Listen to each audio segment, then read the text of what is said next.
Hi, I'm James from Smoking Dead Barbecue, and this is my brand new Highland smoker by Oklahoma Joes.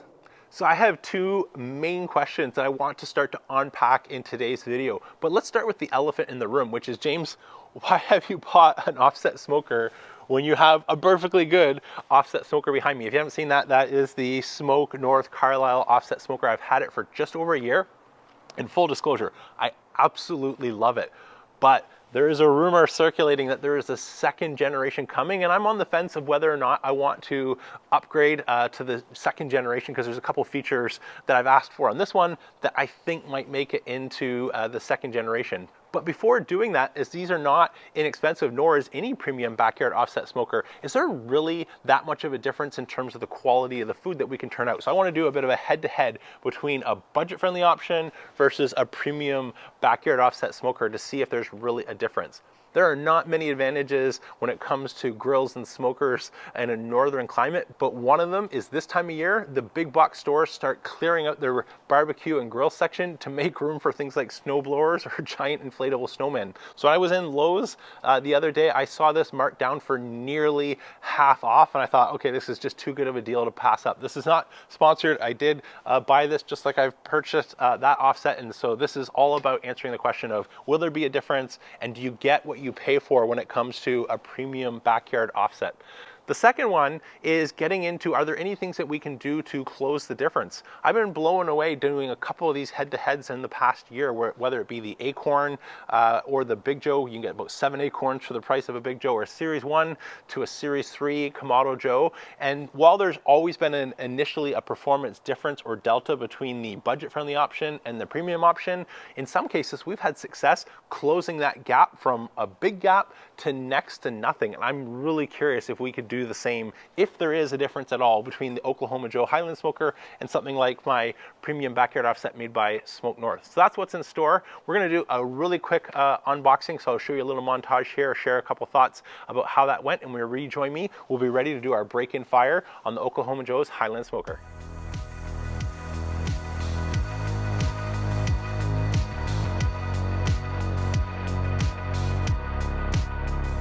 So the time to set this up from start to finish was just over an hour and a half, and there's a couple differences obviously right away that I notice versus my Smoke North Carlisle offset smoker. The first one is the location and the size of the chimney. So on my Smoke North Carlisle offset behind me, you see I have a collector and a large stack for getting great draw. That's one of the things that drew me to this offset when I was researching. I was looking at things like the mill scale, the workhorse, the Franklin pit had just come out, or I was on the wait list for about half a year and didn't have any luck getting that, and eventually found Smoke North.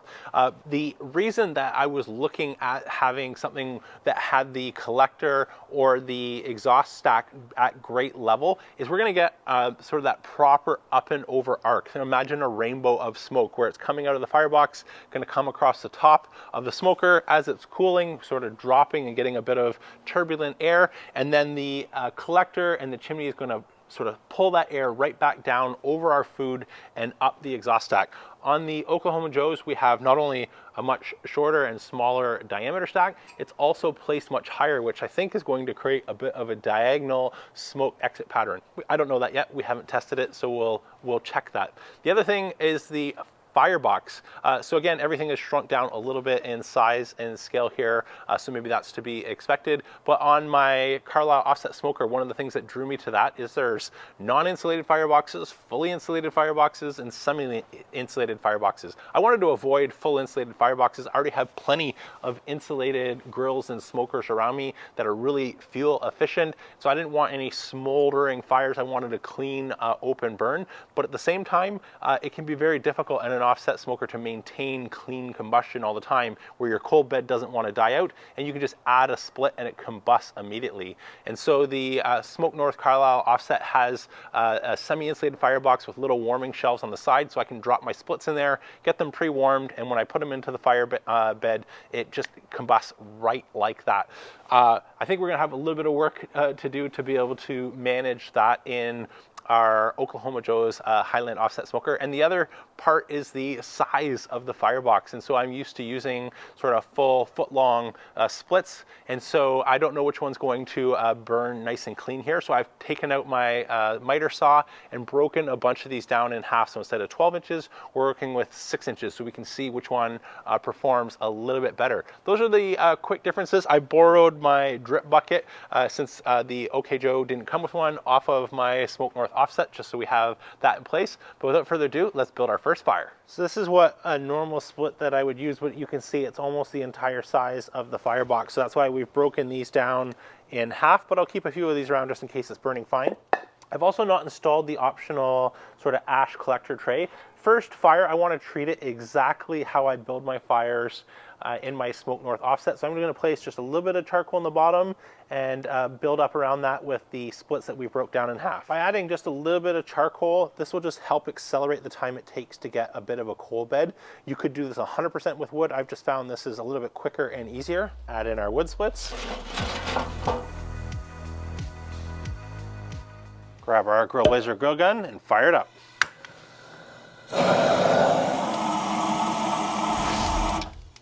Okay, so far we're getting nice clean combustion. Smoke looks pretty good coming out of the stack, running just about 400. I'm not seeing any smoke leaks, but I should mention I did install a gasket. I read online a lot of people saying that this is an area of concern.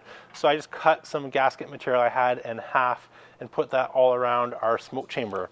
Since I don't have those warming drawers that I'm used to working with, I'm going to take a couple splits and just allow them to hang out in our cook chamber to pre-warm. And I'm going to let this fire run for about half an hour or so, just to burn off any materials, packing chemicals or anything like that. And when you rejoin me after about half an hour, I've got some biscuits. We'll settle this down a little bit and see how even our cook chamber is in terms of temperatures from the firebox to our smokestack. See you in a little bit. Okay, let's take a look at our fire. It's been about half an hour. Things have burned down nicely. We've got a bit of a coal bed, so I'm just going to move that towards the back, break that apart. Let's get some of those splits that we've added, drop that right into our coal bed. I'm just going for a similar setup to what I use on my Smoke North Carlisle, where I like to place one at the back flat and another one vertical, so we get a little bit of air. And again, the advantage of pre-warming those splits is you can see they combust immediately, so no bad smoke. Let's get those down. And I think from here on out, I can just use this little bit of a warming tray. Let's get some biscuits. So using a new smoker, I like to get some information, and one of the simplest and cheapest ways to do that is something like biscuits. So I know from my Smoke North Carlisle offset that I've got a bit of a hot spot right here out of the firebox, which I expect will be the same. And you can even see in that where the smoke sort of arcs up. So I've got a hot spot down here and a hot spot over here. Even just with my hand, I can feel there's almost next to no heat down on grid level, whereas I don't want to get my hand right near the firebox. So I'm going to just place some biscuits all on the grid and give those a couple of minutes and see if it shows us where our hot and cool spots are. Close it up. All right, let's get our biscuits off, see how we did. So I can already tell towards the firebox, we definitely have a little bit of char, but as we, still hot. As we get into the middle here, these actually all look pretty similar. Right until about here, and we're starting to actually, I'm not sure these ones are cooked. Oh, it is cooked, but very close. It feels mushy compared to the one at the front here, if I check that. So that biscuit test, as simple as it is, arms us with some critical information heading into our first cook tomorrow. So similarly to my Carlisle offset smoker, no surprise, coming right out of the firebox into the cook chamber, we have a bit of a hot spot. We saw the biscuits towards the end getting a little bit overdone. But unlike my Carlisle, where I get a rainbow effect of heat, sort of hot out of the firebox and hot down here by the collector, we got progressively cooler and less cooked to almost completely undercooked all the way over on the chimney stack side of the cook chamber. And again, this is what I sort of suspected with the chimney being placed up high. We're drawing our air sort of on an upwards angle from a down low position to up at the top of the cook chamber over here. So to offset that in our first cook tomorrow, what I'll plan to do is a couple of things. First, solving the heat coming out of the firebox issue, similar to what I do in my Carlisle offset. I place a water pan right there, and that'll help block some of those hot gases racing out of the firebox into our cook chamber.